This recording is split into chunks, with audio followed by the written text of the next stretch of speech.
Living room में आज कुछ गड़बड़ थी।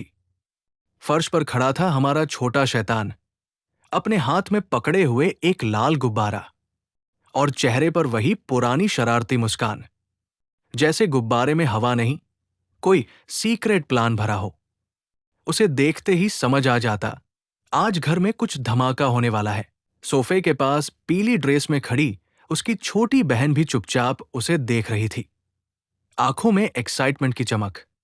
वो आगे झुककर देख रही थी, जैसे कोई बड़ा जादू अभी शुरू होने वाला है। उसकी स्माइल इतनी चौड़ी थी कि अगर गुब्बारा फट भी जाता, फिर भी हंसी नहीं रुकती। दूसरी तरफ आर्मचेयर पर बड़े भाई साहब आराम से किताब पढ़ रहे थे, बिल्कुल अनजान कि उनके पीछे गुब्बारा आतंक का प्लान चल रहा है। घर की शांति बस तूफान से पहले की शांति थी। फिर अचानक छोटा भाई गुब्बारा छोड़ देता है। गुब्बारा ऊपर ऊपर ऊपर उठने लगता है। छोटा भाई उंगली से उसकी तरफ इशारा करते हुए हंस रहा था, जैसे वो खुद किसी रॉकेट को लॉन्च कर रहा हो। बहन एक्साइटमेंट में एक कदम आगे बढ़ जाती है। गुब्बारा धीरे धीरे सीलिंग लैंप के पास पहुंच गया। बड़ा भाई किताब से नजरें उठाता है और चौंक कर बोलता है, अरे, ये गुब्बारा चल कैसे रहा है? और बस खेल शुरू। गुब्बारा अब जैसे अपना खुद का दिमाग लेकर तैर रहा था। पहले थोड़ा ऊपर गया, फिर हवा घुमा और सीधा उस ओर तैर गया जहां बड़ा भाई बैठा था। बड़ा भाई घबराकर पीछे हट गया। अरे अरे, ये मेरे पीछे क्यों आ रहा है? छोटी बहन पेट पकड़कर हंसने लगी। छोटा भाई भी जोर से चिल्लाया, ये तुम्हें पसंद करता है, ये सिर्फ तुम्हारे पास जाएगा। गुब्बारा धीरे से बड़े भाई के बाजू से टकराया। हल्की सी पुफ वाली आवाज, और बड़ा भाई सीधा खड़ा होकर बोला, ओए, ये तो मुझे मारने आया है। बड़ी मजेदार केओस शुरू हो गई। बड़ा भाई हॉलवे की तरफ भागा, गुब्बारा पीछे पीछे, हवा में तैरता हुआ, जैसे कोई साइलेंट विलन हो।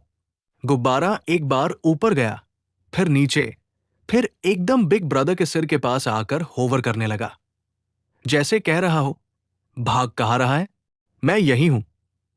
छोटा भाई पीछे पीछे दौड़ रहा था। पकड़ो पकड़ो, ये भाई के पीछे ही जाएगा।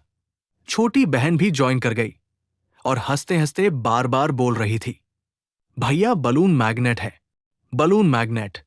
बड़ा भाई रुककर नाटक वाला डर दिखाता है, बचाओ, ये गुब्बारा मेरा पीछा नहीं छोड़ रहा। तभी गुब्बारा एक चक्कर लगाता है, घूमता है और सीधा भैया के कंधे पर टप से लगता है। बड़ा भाई एग्जैजरेटेड एक्सप्रेशन देता है, ओह, ये सच में बदमाश है। छोटी बहन हंसते हंसते जमीन पर बैठ जाती है। छोटा भाई तो खुश होकर ताली तक मार देता है, ये बलून सिर्फ भैया को ही ढूंढता है। अब गुब्बारा फिर से हवा में घूमता है, सर्कल बनाता है, और जैसे किसी इनविजिबल रिमोट से कंट्रोल हो रहा हो, फिर से बिग ब्रदर की तरफ आने लगता है। बड़ा भाई इस बार हाथ ऊपर उठाकर बोलता है, नहीं, दूर रहो। गुब्बारे जी, मैं आपका क्या बिगाड़ा है? लेकिन बहन शरारत बढ़ाने के मूड में थी। वो धीरे से गुब्बारे को एक हल्की टप देती है और गुब्बारा फिर से भैया की ओर उड़ जाता है। अब तीनों ही हंसते हंसते पागल। बड़ा भाई फाइनली हार मानकर जोर से हंस पड़ता है, ठीक है, मैं नहीं बच सकता। ये गुब्बारा मेरा डेस्टिनी है। छोटा भाई और बहन दोनों उसके पास आ जाते हैं। गुब्बारा उनके ऊपर होवर कर रहा था, जैसे वो कोई रॉयल गेस्ट हो। तीनों एक साथ हंसते हैं, गुब्बारा ऊपर, बच्चे नीचे, भाई बीच में। Pure family comedy moment. फिर बड़ा भाई गुब्बारे को पकड़ता है, जैसे वो कोई इंपॉर्टेंट ट्रॉफी हो। छोटी बहन उंगली से बलून को पॉइंट